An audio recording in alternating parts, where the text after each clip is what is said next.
നമസ്കാരം. ഞാൻ കിളിയൂർ രജിത്ത്. ഏവർക്കും സ്വാഗതം. ദേശചരിത്രം എന്ന പങ്ക്തിയിൽ ഇന്ന് ഞാൻ അവതരിപ്പിക്കുന്നത് ചൂണ്ടിക്കൽ എന്ന പ്രദേശത്തിൻ്റെ നാമലബ്ധിയെക്കുറിച്ചാണ്. തിരുവനന്തപുരം ജില്ലയിൽ നെയ്യാറ്റിൻകര താലൂക്കിൽ വെള്ളറട വില്ലേജിൽ ചൂണ്ടിക്കൽ എന്ന പ്രദേശം സ്ഥിതി ചെയ്യുന്നു. കുന്നിൻ മുകളിലെ ഭദ്രകാളി ക്ഷേത്രമാണ് ഈ പ്രദേശത്തിൻ്റെ പ്രസക്തി. ചൂണ്ടിക്കലിൻ്റെ നാമലബ്ധിയെക്കുറിച്ച് പറയുന്നതിന് മുൻപ് അല്പം ദേശചരിത്രം കൂടെ കേൾക്കണം. ഒരു കാലത്ത് വെള്ളറടയ്ക്കല്ല ചൂണ്ടിക്കലിനായിരുന്നു പ്രശസ്തി. പ്രധാന പാത കടന്നുപോയിരുന്നതും ചൂണ്ടിക്കൽ വഴിയാണ്. കൊടിഞ്ചുമൂല, നല്ലുക്കുഴി, ചൂണ്ടിക്കൽ, ഭഗവതി നട വഴിയാണ് കോവില്ലൂർ രാജ്യത്തിലേക്കുള്ള പാത കടന്നുപോയിരുന്നത്. ഇന്നത്തെ കൂവക്കരയായിരുന്നു അന്ന് ചൂണ്ടിക്കലിൻ്റെ ആസ്ഥാനം.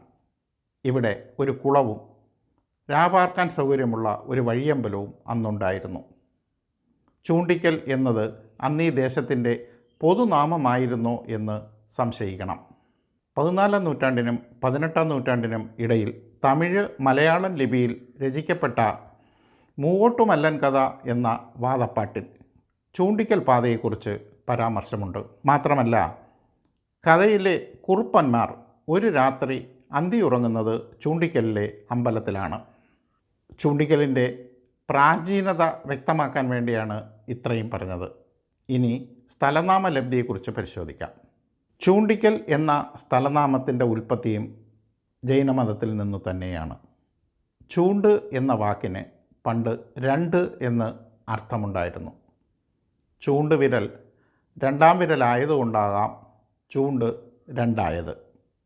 പരിസര ഗ്രാമമായ അമ്പൂരിയിലെ 6 കാണിയും 10 കാണിയും പോലെ 2 കാണിയും ചൂണ്ടുകാണിയായതും പിന്നെ അത് ചുണ്ടക്കാണിയായി മാറിയതും ഇതിനോടൊപ്പം ചേർത്തു ചിന്തിക്കണം.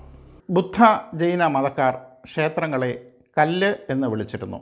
ചൂണ്ടിക്കൽ 2ാം കല്ലാണ്, അതായത് 2ാം ക്ഷേത്രം. ഇനി ഈ ക്ഷേത്രം എവിടെ സ്ഥിതി ചെയ്തിരുന്നു എന്ന് പരിശോധിക്കാം.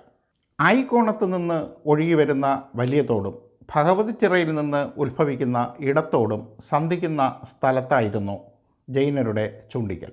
ജൈനമതം പിൻവാങ്ങിയതോടെ ഈ ക്ഷേത്രം നശിച്ചു. ക്ഷേത്രം നശിച്ച സ്ഥലം ഇന്നും കല്ലടി എന്നാണ് അറിയപ്പെടുന്നത്, അതായത് കല്ല് മണ്ണടിഞ്ഞ സ്ഥലം. ജൈനമതത്തിൻ്റെ തകർച്ചയ്ക്ക് ശേഷം ഇവിടം ശക്തിപൂജാ സങ്കേതമായി നിലകൊണ്ടിരിക്കാം. എന്തായാലും ജൈനാംബികയിൽ നിന്നും മായാഭഗവതിയിലേക്കുള്ള പരിവർത്തനത്തിന് പിന്നെയും കാലം വേണ്ടി വന്നു. കല്ലടിയിൽ നിന്നും കേവലം 100 മീറ്റർ മാറി ഉദിയറ നിലത്തിലാണ് പിന്നീട് ഭദ്രകാളി ദേവി ക്ഷേത്രം ഉയർന്നത്. കോലംവെട്ട് പോലുള്ള കലാരൂപങ്ങൾ അരങ്ങേറിയിരുന്ന അപൂർവ ക്ഷേത്രം കൂടെയായിരുന്നു ഇത്. കോലംവെട്ട് നടന്നിരുന്ന സ്ഥലം കോലപ്പറ നിലം എന്നാണ് അറിയപ്പെട്ടിരുന്നത്. മഴക്കാല ബുദ്ധിമുട്ടുകൾ വർദ്ധിച്ച സാഹചര്യത്തിൽ 1860കളിൽ ക്ഷേത്രം ഇവിടെ നിന്ന് ഇന്ന് കാണുന്ന സ്ഥലത്തേക്ക് മാറ്റി സ്ഥാപിച്ചു. കല്ലടിയും ഉദിയറയും കോലപ്പറയുമെല്ലാം ഒരു കാലത്ത് പൊന്നാരൻ വിളഞ്ഞിരുന്ന നെൽപ്പാടങ്ങളായിരുന്നു. ഇന്നവയെല്ലാം റബ്ബർ കാടുകൾക്ക് വഴിമാറിയിരിക്കുന്നു. ഇന്ന് തിരുവനന്തപുരം ജില്ലയിലെ പ്രധാന ഭദ്രകാളി ക്ഷേത്രങ്ങളിൽ ഒന്നാണ് ചൂണ്ടിക്കൽ. തൃക്കൊടിമരവും ഷഡാധാര പ്രതിഷ്ഠയും അമ്മ തിരുമുടിയും ചുറ്റമ്പലവും നക്ഷത്ര വൃക്ഷവനവുമുള്ള അപൂർവ ക്ഷേത്രം. ചൂണ്ടിക്കൽ 2ാം ക്ഷേത്രമാണെങ്കിൽ പിന്നെ 1ാം ക്ഷേത്രമോ? അതെ, വെള്ളറടയിലെ ജൈനബന്ധത്തിൻ്റെ കണ്ണികൾ അവസാനിക്കുന്നില്ല. അത് തേടിയുള്ള സഞ്ചാരവും.